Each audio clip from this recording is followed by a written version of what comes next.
ความทุกข์เสียเลยคือคนที่บ่มีความอยากได้บ่มีความอยากเป็นบ่ดิ้นรนบ่แสวงหาเหลือแต่ว่าหาเลี้ยงชีพเลี้ยงกายซ้ำตาย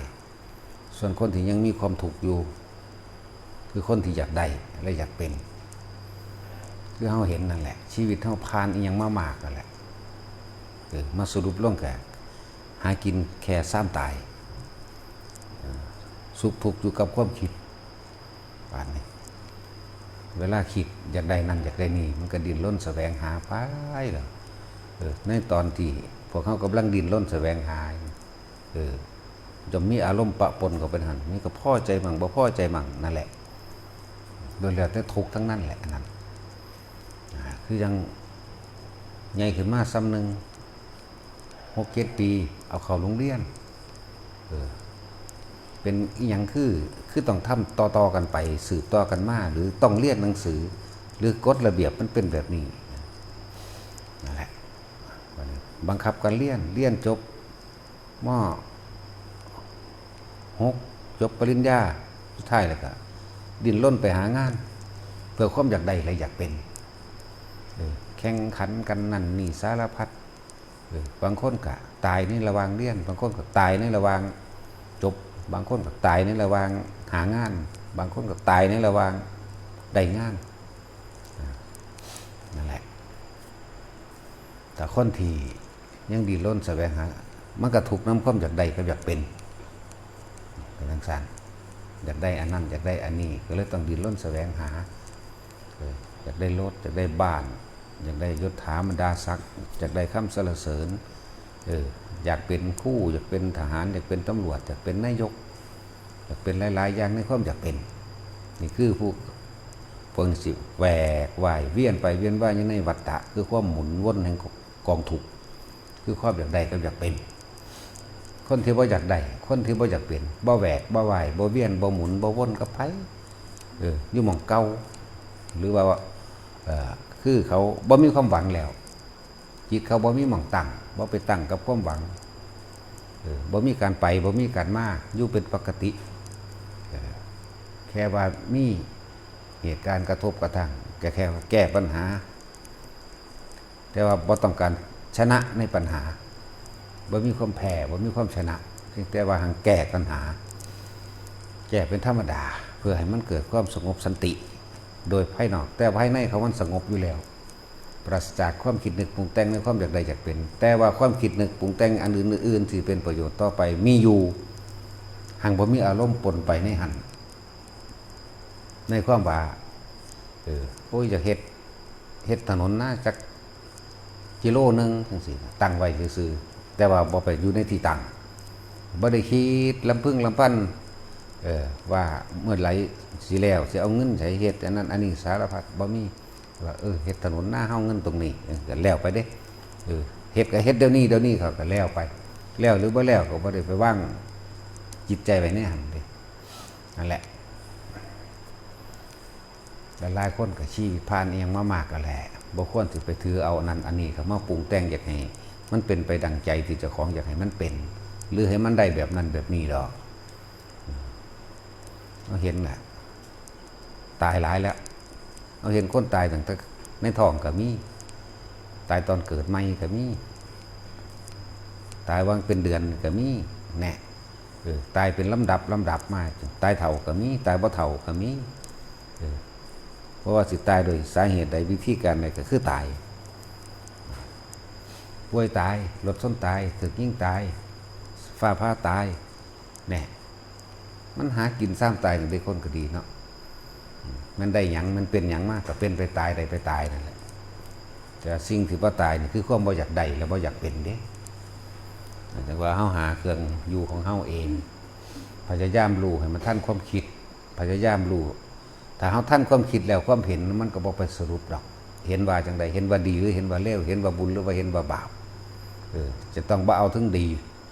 ถ้าบ่เอาดีก็บ่เอาเลวถ้าบ่เอาบุญก็บ่เอาบาปถ้าบ่เอาบาปก็บ่เอาบุญสร้างจิตให้มันเป็นกลางมันเป็นเด้อวิธีบ้างมันก็อยู่ในลมเฮานั่นแหละในความรู้สึกกายเฮาเองวิธีมันมีอยู่แล้วเป็นเครื่องกุศโลบายเป็นเครื่องหลอกปล่อยความคิดมันออกไปปรุงแต่งกับ สิ่งที่เฮาเห็นสิ่งที่เฮาได้ยินอยู่ทำบ่อยมากชินเขามันก็เริ่มเห็นสิ่งทั้งหลายเคลื่อนไปแต่กี้มันไปตามสิ่งที่ตาเห็นคิดไปเรื่องนั้นเรื่องนี้อยากให้มันเป็นแบบนั้นอยากให้มันได้แบบนี้อยากได้อยากเป็นไปตามสิ่งที่เฮาได้ยินน่าจะอย่างนั้นน่าจะอย่างนี้สมควรอันนี้มีอารมณ์เกิดไปพร้อมกันเด้นั่นแหละพบเกิดเวียนอยู่ในตาหูจมูกลิ้นกายรูปรสกลิ่นเสียงสัมผัสทางกายนั่นแหละเวียน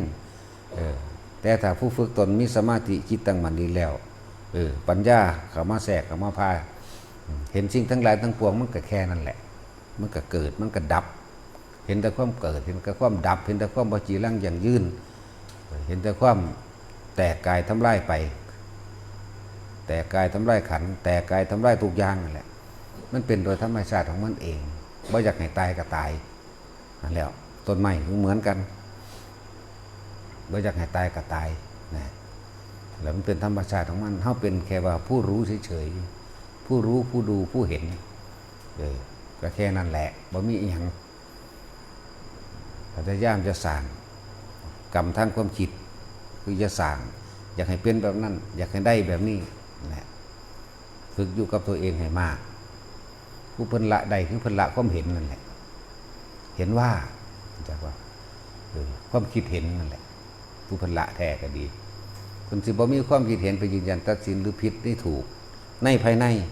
แต่โดยภายนอกก็อาจจะว่าจังสั้นแต่ว่าในภายในบ่มีในภายนอกเป็นได้ดีบ่ดีอยู่แต่อยู่ทางในใจบ่ติดดีอันนั้นถือบ่นี่ถืออยู่บ่ถือ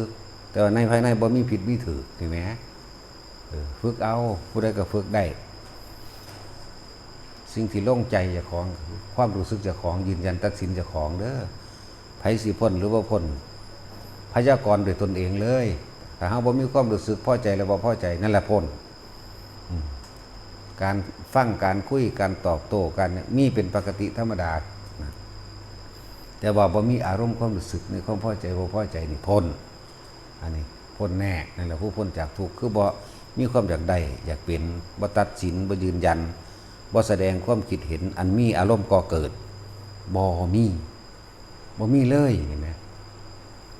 แสดงความคิดเห็นอันอื่นอันเฮ็ดอันนั้นดีบ่นี่ดีบ่เฮ็ดจังซั่นเป็นหยังเฮ็ดจังซี่เป็นหยังมีอยู่แต่บ่มีในใจบ่มีในความรู้สึกนั่นแหละที่ว่าเฮามาสรุปรวบรวมเลยสัพเพธรรมาดารังอภินิเวสายะโลดสิ่งทั้งหลายทั้งปวงนั่นน่ะบ่ควรเข้าไปยึดมั่นถือจักอันจักอย่างเพราะว่ามันสัพเพธรรมะอนัตตามีแต่ความว่างบ่มีอีหยังกีรังอย่างยืนมีแต่ความว่างเฮาสิไปยึดติดอีหยังกับมันสิ่งทั้งหลายทั้งปวงมีความเกิดขึ้นเป็นธรรมดามีความแตกดับเป็นธรรมดานั่นบ่ควรเข้าไปยึดมั่นถือมั่นเพราะสิ่งทั้งหลายทั้งปวงว่างให้ทุกคนว่างจากสิ่งที่มีนะว่างคือบ่คิดปรุงแต่งจากสิ่งที่ตาเห็นหูได้ยินจมูกได้กลิ่นนี่แหละบ่ไปจากได้แล้วก็บ่จากเป็นแหละอยู่กับลมให้มากๆเถอะผู้อยู่กับลมผู้อยู่กับความรู้สึกในกายถ้ามันเป็นเครื่องอยู่ใน3 หมวดนี่แหละกายเวทนาจิตเวทนากายนี่ในกายคือลมมั่งเวทนาในความรู้สึกที่มันอยู่ในกายอาการปิติที่เฮาจับไว้มาเป็นฐานที่ตั้งแห่งจิตคือความรู้สึกในกายจิตในจิตก็เฝ้าสังเกตความคิดเจ้าของเองแหละส่วนธรรมคือสิ่งทั้งหลายทั้งปวงแม่นเบิดล่ะเพราะว่าสิตาหูจมูกลิ้นเห็นอยู่นี่กระทบสัมผัสอยู่นี่บ่ว่าสิเป็นเครื่องปรุงหรือมันปรุงขึ้นมานั่นท่านมันทั้ง2อย่างแหละท่านในกับท่านนอกกันแหละแล้วฝึกไปเรื่อยมีจุดหมายเดียวคืออย่าเกิดพ้นทุกข์แต่อย่าเกิดล่ะแต่เขายังมีจุดหมายในความอยากได้และอยากเป็นเกิดคือเก่าอย่างสั้นเอาละเพราะ